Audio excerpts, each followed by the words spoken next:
du Christ et la gloire de la croix. Jean 12, 27, 28. Maintenant mon âme est troublée. Et que dirai-je? Père, sauve-moi de cette heure? Mais c'est pour cela que je suis venu jusqu'à cette heure. Père, glorifie ton nom.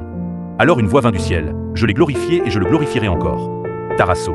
Troublé, bouleversé, agité intérieurement, rempli d'inquiétude. Bien que Jésus soit Dieu, il a connu, durant son existence comme fils de l'homme, des moments où son cœur a été bouleversé comme celui d'un homme. En Jean 11,33, voyant Marie et ceux qui pleuraient la mort de Lazare, Jésus fut profondément ému.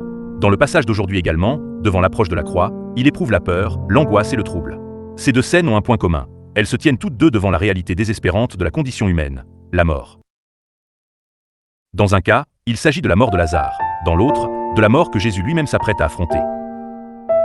Mais nous ne devons pas lire ce texte simplement comme le récit d'une émotion humaine de Jésus. Nous devons y contempler quelque chose de plus profond. Dieu devenu homme accepte volontairement d'assumer jusqu'au bout la condition humaine marquée par la mort. Lui qui, en tant que Fils éternel, pouvait éviter cette épreuve, s'abaisse pourtant dans une humilité extrême afin que la volonté du Père s'accomplisse. Jésus se tient à notre place. Il prie le Père pour être délivré du poids du péché et de la mort. Et pourtant, dans le même souffle, il n'oublie pas qu'il est venu comme l'agneau offert pour notre salut. C'est précisément pour porter cette croix que le Fils de Dieu s'est fait homme et est venu parmi nous. De même que nous ne pouvons pleinement comprendre comment le Fils éternel a pu connaître le trouble, l'angoisse et la crainte humaine, nous ne pouvons pas davantage épuiser le mystère de la Pâque. Pourquoi fallait-il que notre rédemption passe par l'agneau offert? Une question demeure souvent. Dieu Tout-Puissant ne pouvait-il pas simplement pardonner nos péchés sans sacrifice? Mais le péché n'est pas seulement une absence abstraite du bien. Il est une réalité vivante qui détruit et conduit à la mort.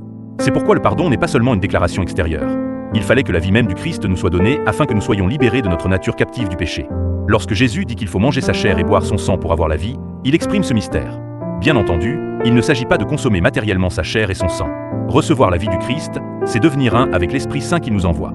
C'est accueillir l'Esprit et nous remettre entre ses mains afin qu'opère en nous cette mystérieuse transformation intérieure.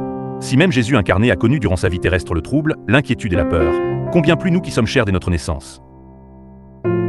Même en croyant en Jésus, même en vivant dans l'Esprit, tant que nous demeurons dans cette condition terrestre, nous ne serons probablement jamais entièrement libres de l'angoisse ni du trouble. Mais comme Jésus, nous sommes appelés à prier Dieu pour qu'il nous sauve de nos peurs tout en acceptant la croix qui nous est confiée. Ainsi, au jour de la résurrection, nous participerons à la gloire éternelle de Dieu et entrerons dans la vie qui ne finit pas.